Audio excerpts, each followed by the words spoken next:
I need a clarification. I'm not so sure about it. The Jews believe in the Old Testament, is it? And the Christians don't follow the Old Testament. What is the logic behind this? And can you explain, why they don't consider the Old Testament important, and it's the New Testament that they take into consideration? Well, the Jews stick on to the Old Testament. The brother is saying the Jews stick on to the Old Testament. The Christians, they're supposed to follow the Old Testament. Why do they only stick on to the New Testament? Brother, just as I outlined, the Bible is divided in two parts, the Old Testament, New Testament.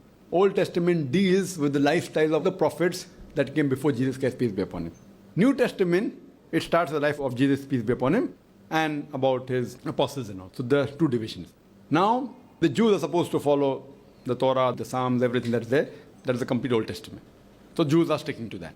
Now, as far as the Christians are concerned, theoretically they have to follow both. If they don't follow both, the whole Christianity will fall apart. Why? Because whatever is in the New Testament, it is based on the Old Testament. The prophecy of Jesus Christ, peace be upon him, they claim that he is God, so whatever they claim. So their claim is only supported by the prophecy of the Old Testament, which we disclaim. We say these prophecies are about the prophet coming, not about a God coming.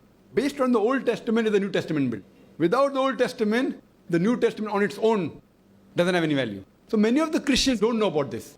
So theoretically, without the Old Testament, what Jesus Christ says in the Gospel of Matthew, chapter number 5, verse number 17 to 20, think not that I have come to destroy the law and the prophets. I have come not to destroy but to fulfill.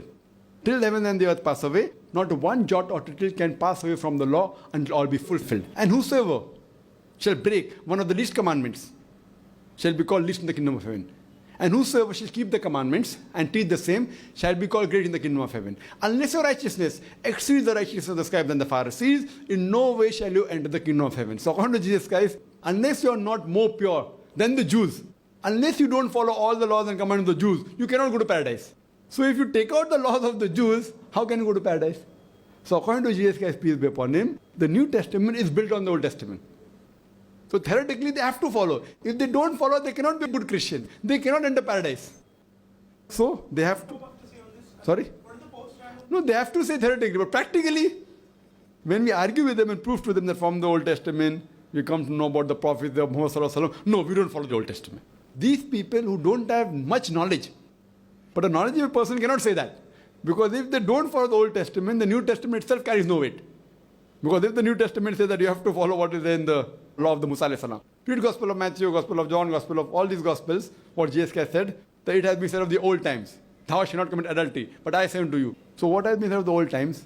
Something Jesus Christ has made his own statements. But as a whole, he said that you have to follow each and every law of the Old Testament. If you break one jot or tittle, you shall not enter Jannah.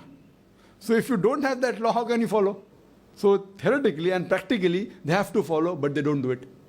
So theoretically, they may give importance, but practically, when you argue with them, those who have less knowledge, then they say, okay, we only follow New Testament. So we can even prove about Muhammad Sallallahu Alaihi Wasallam from the New Testament. We can prove Jesus Christ was not crucified, peace be upon him, from the New Testament. So if you are well-versed with comparative religion, even without the Old Testament, you can get convinced about Islam from the New Testament, if you are well-versed. But actually, practically, they have to follow both. Hope that answers the question.